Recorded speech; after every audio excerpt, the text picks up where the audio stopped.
سبحان الذی اسری بعبدہ، پاک ہے وہ ذات جو لے گئی اپنے بندے کو راتوں رات مسجد اقصی سے مسجد حرام سے مسجد اقصی تک۔ اگر یہ بات کسی انسان کی طرف منسوب ہوتی تو بات اور تھی، اگر یہ فعل حضور کی طرف منسوب ہوتا کہ حضور گئے تو بات اور تھی کہ میں آیا نہیں لایا گیا ہوں، حضور گئے نہیں لے جائے گئے ہیں، اور لے جانے والے وہ ذات ہے سبحان الذی اسری، وہ پاک ہے ہر عیب سے، ہر نقص سے، ہر ذوق سے، ہر کوتاہی سے، وہ منزہ ہے، اعلی ہے، عرفہ ہے، بالا تر ہے، لہذا اس کی قدرت سے یہ ہرگز بعید نہیں کہ وہ اپنے بندے کو راتوں رات مسجد حرام سے مسجد اقصی اور پھر مسجد اقصی سے سدرۃ المنتہا تک لے جائے اور واپس لے آئے اور پھر مسجد حرام میں پہنچا دے۔ اور بعض روایات میں آتا ہے کہ وضو کا پانی ابھی بہ رہا تھا اور کنڈی جو ہے حضور کے مکان کی وہ ابھی ہل رہی تھی، معلوم ہوا وقت نہیں گزرا۔ میں کچھ بیان کروں گا، میرے بیان کرنے میں کچھ کمی اور بیشی ہونے کا اندیشہ ہے۔ اگر ہم اتنے خوش قسمت ہیں کہ وہ واقعہ ہمارے پاس ایک مفصل حدیث کی شکل میں موجود، اور حدیث بھی دوسرے یا تیسرے طبقے کی کتابوں کی نہیں، متفق علیہ، جس میں روایتاً جیسا کہ میں نے عرض کیا جس کا پایا تقریباً قرآن کے برابر، اور اس حدیث کے راوی ہیں حضرت مالک ابن صعصع رضی اللہ تعالی عنہ۔ ان کے بارے میں ایک بات ہے بڑی اہم، وہ نوٹ کر لیجئے۔ یہ انصاری صحابی ہیں، ان میں سے نہیں ہے کہ جنہیں حدیثیں بیان کرنے کا کوئی زیادہ شوق رہا ہو، یہ غالباً واحد حدیث ہے جو انہوں نے بیان کی، اور انہیں اس سے نہایت شغف تھا، نہایت محبت کے ساتھ انہوں نے اس کو محفوظ کیا تھا، اس کے ایک ایک لفظ کی حفاظت کی تھی۔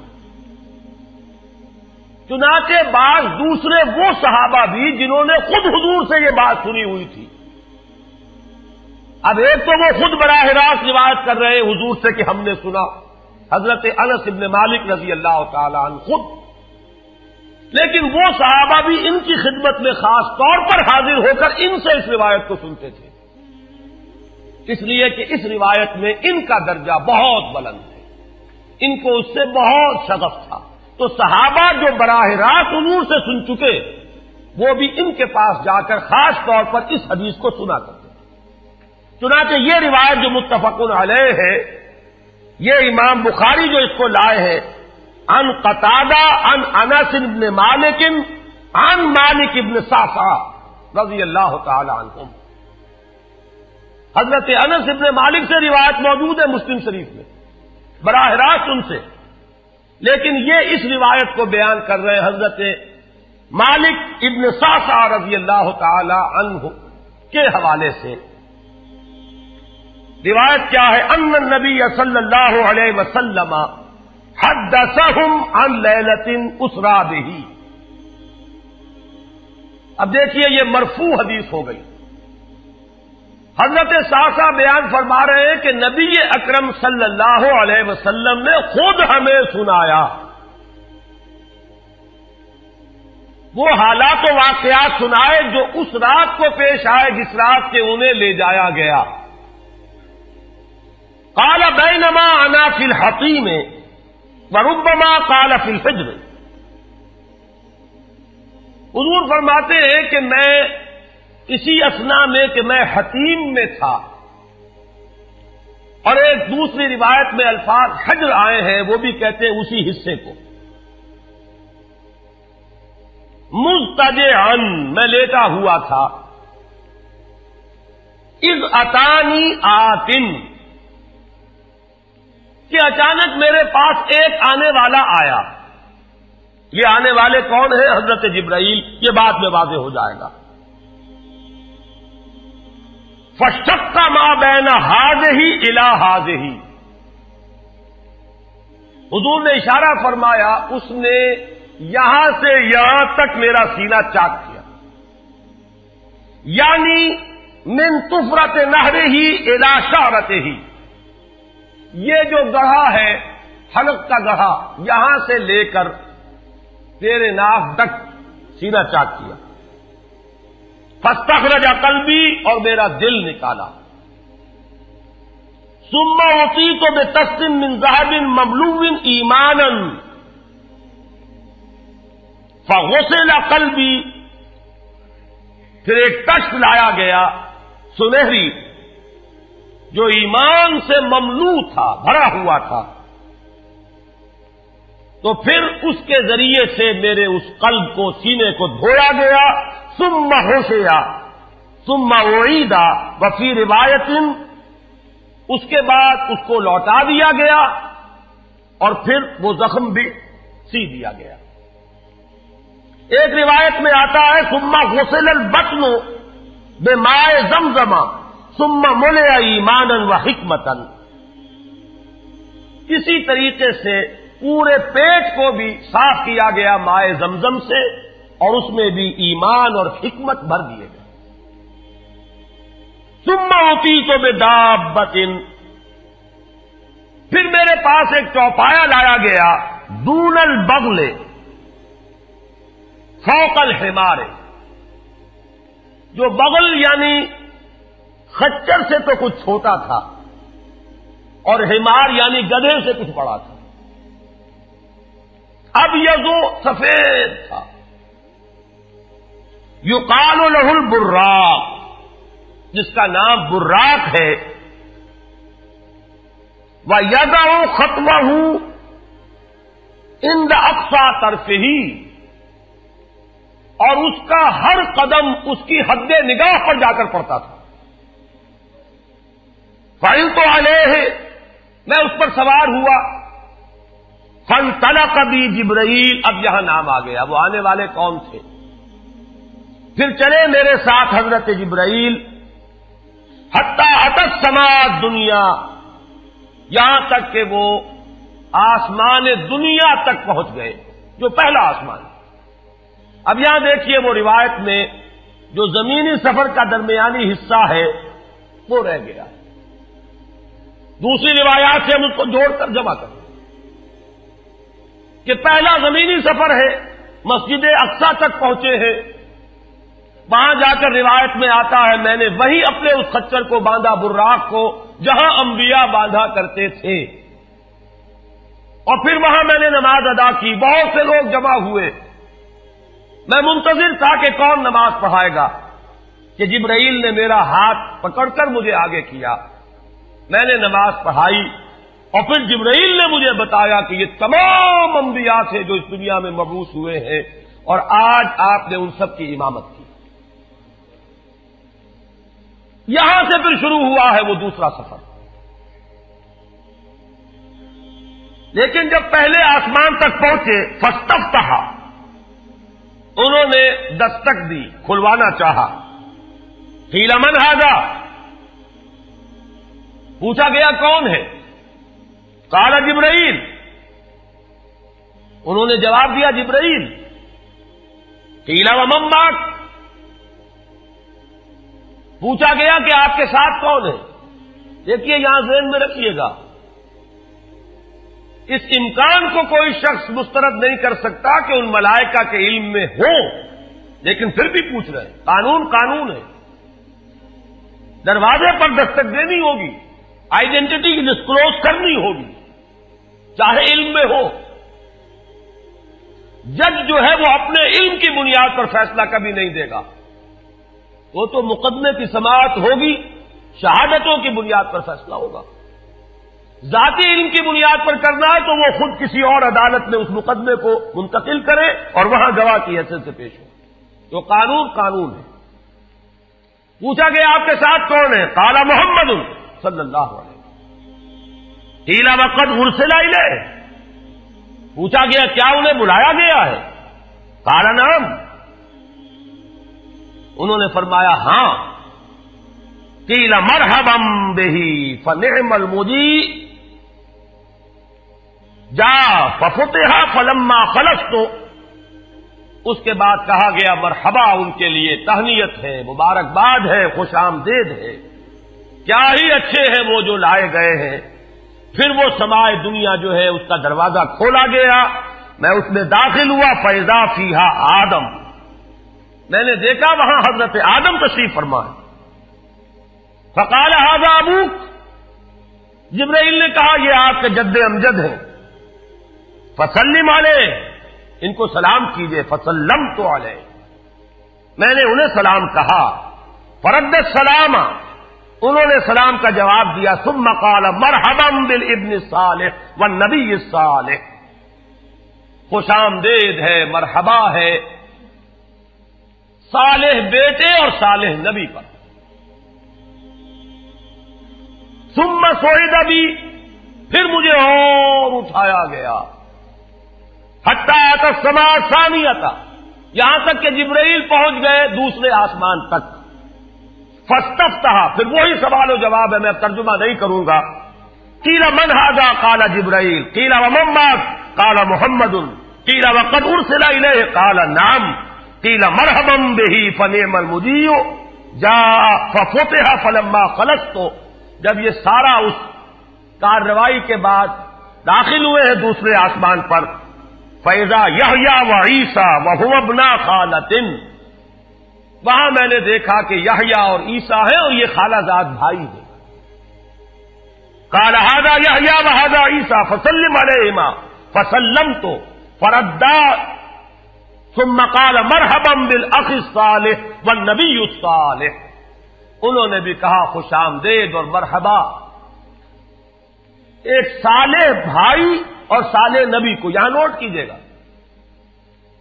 حضرت عیسیٰ اور حضرت یحییٰ یہ بنی اسرائیل میں سے، لہذا حضور کو اپنا بیٹا نہیں کہہ سکتے، بھائی کہہ رہے ہیں۔ آدم جد امجد ہیں، انہوں نے بیٹا کہا ہے، مرحبا بابن الصالح والنبی الصالح، وہ نبی تو ہے، سب کہیں گے نبی، لیکن کوئی بھائی کہے گا، کوئی بیٹا کہے گا، ابراہیم بیٹا کہیں گے، موسیٰ وہ بھائی کہیں گے، جن کی نسل سے آپ نہیں ہیں، وہ جو براہ راست نسل چلی آ رہی ہے اس میں جو ذکر کرے گا وہ بیٹے کے لفظ سے کرے گا۔ ثم صعد بی الی السماء الثالثہ فاستفتح، قیل من ھذا قال جبرائیل، قیل ومن معک قال محمدا، قیل وقد ارسل الیہ قال نعم، قیل مرحبا بہ فنعم المجیء جاء ففتح فلما خلصت اذا یوسف قال ھذا یوسف فسلم علیہ، فسلمت علیہ، فرد ثم قال مرحبا بالاخ الصالح والنبی الصالح۔ اب مجھے ترجمے کی ضرورت نہیں ہے، ایک مرتبہ بات آپ نے سمجھ لی، اب تیزی کے ساتھ میں اس حدیث کو پڑھ دینا چاہتا ہوں۔ ثم صعد بی، پھر مجھے اور بلندی پر لے جایا گیا، حتی اتى السماء الرابعۃ فاستفتح، قیل من ھذا قال جبرائیل، قیل ومن معک قال محمد، قیل وقد ارسل الیہ قال نعم، قیل مرحبا بہ فنعم المجیء جاء ففتح فلما خلصت فاذا ادریس فقال ھذا ادریس فسلم علیہ، فسلمت علیہ، فرد ثم قال مرحبا بالاخ الصالح والنبی الصالح۔ یہاں ملاقات ہوئی حضرت ادریس علیہ الصلوۃ والسلام سے۔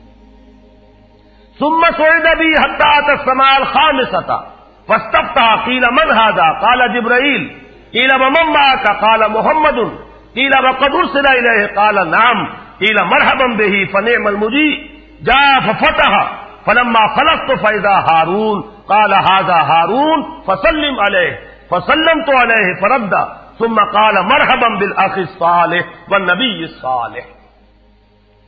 ثم صعد بی حتی اتى السماء السادسۃ فاستفتح، قیل من ھذا قال جبرائیل، قیل ومن معک قال محمد، قیل وقد ارسل الیہ قال نعم، قیل مرحبا بہ فنعم المجیء جاء ففتح فلما خلصت فاذا موسیٰ قال ھذا موسیٰ فسلم علیہ، فسلمت علیہ، فرد ثم قال مرحبا بالاخ الصالح والنبی الصالح۔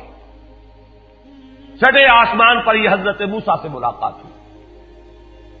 فلما جاوزت بکا، جب میں آگے بڑھا تو حضرت موسیٰ روئے. قیل ما یبکیک، ان سے پوچھا گیا کہ آپ کو کیا چیز رلا رہی ہے؟ قال ابکی لأن غلاما بعث بعدی، کہ مجھے اس بات پر رونا آ رہا ہے یہ نوجوان محمد صلی اللہ علیہ وسلم، یہ میرے بہت بعد ان کی بعثت ہوئی ہے. يدخل الجنت من امتہ اکثر ممن يدخلها من امتی، میرے بہت بعد آنے کے باوجود ان کی امت میں سے جنت میں داخل ہونے والوں کی تعداد میری امت کے مقابلے میں بہت زیادہ ہوگی.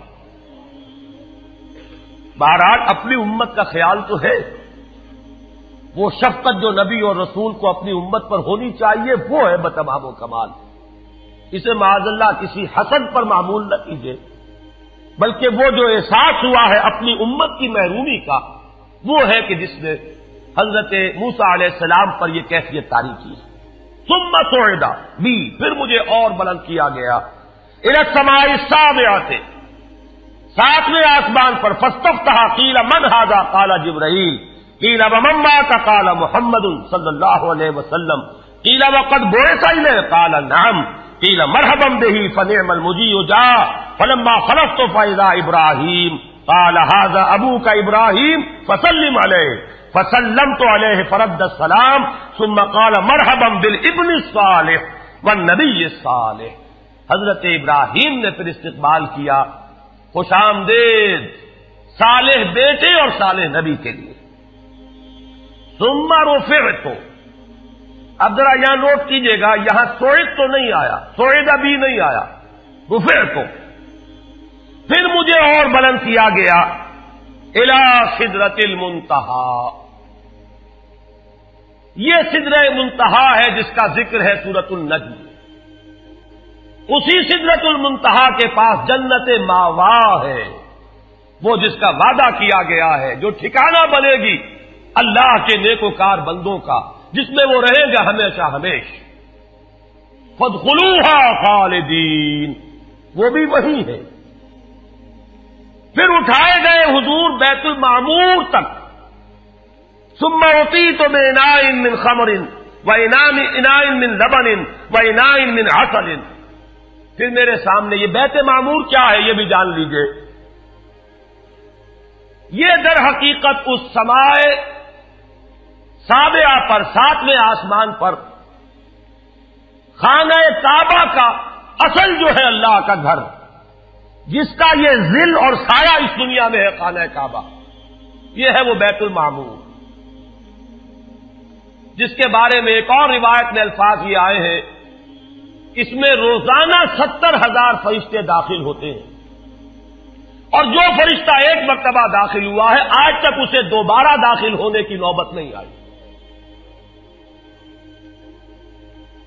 اسی طریقے سے وہ فرشتے ہیں جو طواف کرتے ہیں خانہ کعبہ کا. پھر جان لیجئے یہ ہماری نگاہوں سے مخفی عالم غیب کی ایک دنیا ہے اپنی جگہ، چاہے ہمیں نظر نہ آئے. پھر میرے سامنے 3 برتن لائے گئے، ایک دودھ کا اور ایک شہد کا اور ایک شراب کا. فاخذت اللبن، میں نے دودھ والا پیالہ اٹھا لیا. قال ہی الفطرہ، حضرت جبرائیل نے توثیق کی کہ یہ ہے اصل میں آپ کا انتخاب درست ہے، یہ فطرت ہے. فطرت اللہ التی فطر الناس علیہا، یہی جو فطرت انسانی سے قریب ترین شے ہے اس کا آپ نے انتخاب کیا. انت علیہا و امتک، اسی فطرت پر اے محمد آپ بھی ہے اور آپ کی امت بھی ہے. ثم فرضت علیہ صلوات 50 کل یوم. ایک اور روایت میں الفاظ آئے ہیں، اس میں اس کی وضاحت نہیں ہے کہ 3 چیزیں حضور کو یہاں عطا کی گئی. ایک تو 50 نمازیں جو فرض ہوئی، ایک دن رات میں 50 نمازیں، اور ایک سورہ بقرہ کی آخری 2 آیات جو تحفہ اللہ نے دیا محمد کو امت کے لیے صلی اللہ علیہ وسلم. آمن الرسول بما انزل الیہ من ربہ والمؤمنون کل آمن باللہ وملائکتہ وکتبہ ورسلہ. یہاں سے لے کر آخر تک فانصرنا علی القوم الکافرین تک یہ 2 آیات یہ جنت کے خزانوں میں سے 2 خزانے ہیں جو شب معراج کو عطا ہوئے ہیں محمد الرسول اللہ کو بطور تحفہ امت کے لیے. اور تیسری بات یہ کہ اے نبی آپ کی امت کے لیے یہ خصوصی بات ہے کہ آپ کی امتیوں کے گناہ کبیرہ بھی بغیر توبہ کے معاف ہو سکیں گے.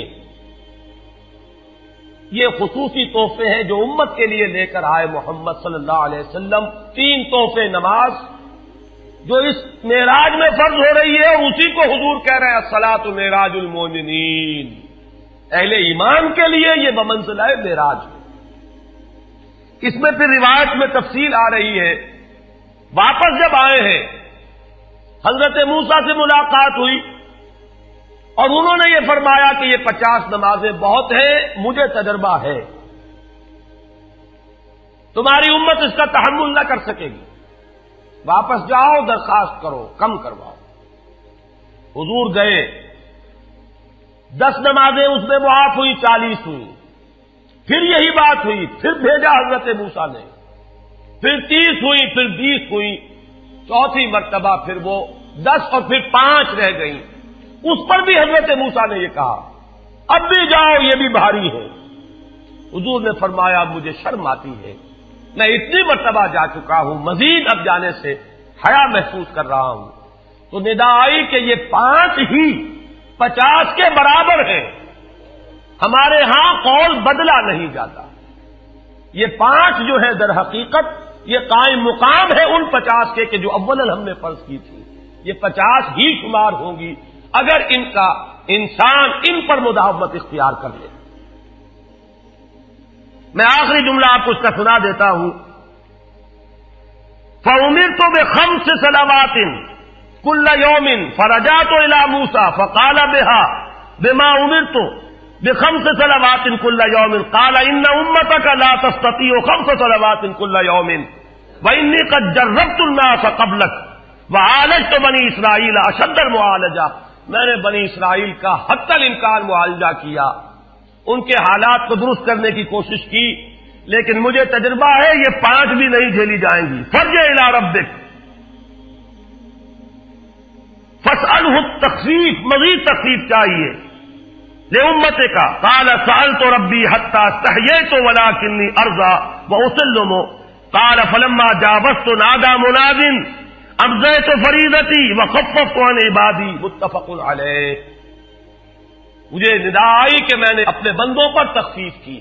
اس میں وہ ذکر نہیں ہے, دوسری روایت میں ہے کہ ساتھ ہی وضاحت ہو گئی کہ یہ 5 نمازیں بھی 50 کے برابر ہے. میری بات نہیں بدلی گئی ہے, وہ در حقیقت انہوں نے اسی 50 کا رتبہ جو ہے ان 5 کو عطا فرما دیا. یہ روایت ہے جو متفق علیہ. روایات کثیر, جنت اور دوزخ کے جو مشاہدات کرائے گئے وہ بہت تفصیل سے دوسری روایات میں, لیکن کسی اور روایت کا استناد کے اعتبار سے, اسناد کے اعتبار سے وہ درجہ نہیں ہے جو اس روایت کا. باقی میں نے مسلم شریف کی روایات میں سے اور تفاصیل آپ کو سنائی ہے. یہ ہے واقعہ. پھر حضور واپس آئے ہیں, وہیں بیت المسجد اقصی میں آئے ہیں, پھر واپس تشریف لائے ہیں, اور اس کا میں بیان کر چکا ہوں دوسری روایات میں کہ وقت بالکل نہیں گزرا, کہیں روک دیا گیا ہے, پوری کائنات کو کہیں تھام دیا گیا. یہ بات تو وہ ہے جو آج سے پہلے بھی سمجھ میں آ سکتی تھی کہ شاید کسی ایک جگہ پر پوری کائنات کو روک دیا گیا. وقت بالکل نہیں گزرا کسی کے لیے. لیکن جیسا کہ میں نے عرض کیا اس وقت تو یہ بھی سمجھ میں آتا ہے کہ سب کے لیے وقت گزر رہا ہو اور صرف محمد الرسول اللہ کے لیے نہ گزرے صلی اللہ علیہ وسلم. آج یہ بات بھی سمجھ میں آ سکتی ہے, لیکن یہ ہے کہ قرین قیاس وہی پہلی بات ہے کہ اس میں پورے اس وقت کے لیے وقت کی رفتار کو روک دیا گیا ہو. وہ مسئلہ یاد آ گیا کہ آگے بڑھو یا وقت کی رفتار روک دو. تو یہ وقت کی رفتار ہے جو محمد الرسول اللہ صلی اللہ علیہ وسلم کے لیے روک دی گئی. اس کے بعد جو ہنگامہ ہونا چاہیے تھا وہ ہوا. صبح جب حضور نے فرمایا کہ یہ میرے ساتھ واقعہ پیش آیا ہے تو جو رد عمل ہونا چاہیے تھا وہ ہوا ہے. یہاں تک بھی ہوا ہے کہ بہت سے مومنین صادقین متزلزل ہو گئے. مشرکین نے کفار نے بغلیں بجائی کہ اب ہمیں موقع مل گیا. معلوم ہوتا ہے ابھی تک تو شک ہی کی بات تھی کہ ان کو کچھ خلل دماغی کا عارضہ ہے. اب تو ثابت ہو گیا, کسی شک کو شبے کی گنجائش نہیں. چنانچہ اب آپ اس کا اندازہ کیجئے, یہ واقعہ مکے میں بیٹھ کر بیان کیا جا رہا ہے. امتحان لیے گئے ہیں. اچھا اگر گئے تھے تو بتاؤ مسجد اقصی کے ستون کتنے ہیں, وہاں کی کھڑکیاں کیسی ہیں. حضور فرماتے ہیں, ایک حدیث موجود ہے کہ میں گھبرا گیا, اس لیے کہ کس کو یاد رہتا ہے. مسجد اقصی میں جا کر حضور ستون تو نہیں گن رہے تھے, لیکن یہ کہ جب پوچھا جا رہا ہے تو مجمع میں تو ہو سکتا ہے کہ تالی پٹ جائے کہ اچانک اللہ تعالی نے میرے سامنے مسجد اقصی کو کر دیا. اب میں دیکھ کر بتا رہا ہوں اور لوگ دنگ ہو رہے ہیں. اب دیکھیے وہ مشاہدہ جو میں نے عرض کیا تھا, مشاہدات بے شمار ہیں. جنت سامنے لے آئی جاتی ہے اور آگ سامنے لے آئی جاتی ہے, جہنم سامنے لے آئی جاتی ہے, مسجد اقصی سامنے لے آئی گئی ہے, جن میں سے ہر سوال کا جواب حضور نے مشاہدے سے دیا. اسی ضمن میں وہ واقعہ آتا ہے کہ حضرت ابو بکر کے پاس گئے لوگ دوڑے دوڑے. وہ یہ سمجھتے تھے کہ اگر یہ پالا ہم مار لیں تو پھر ہماری جیت ہے. ابو بکر کو اگر ہم متزلزل کر دیں تو پھر گویا کہ ہمارے لیے کوئی اور پرابلم نہ رہے گا.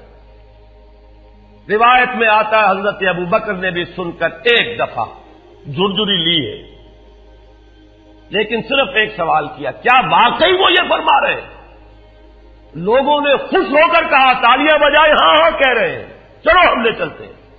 انہوں نے سمجھا کہ ہمارا وار جو ہے کارگر ہوا ہے, واقعی کو تزلزل ہے. لیکن اگلا جواب ابو بکر کا یہ تھا, اگر وہ کہہ رہے ہیں تو 100% درست کہہ رہے ہیں.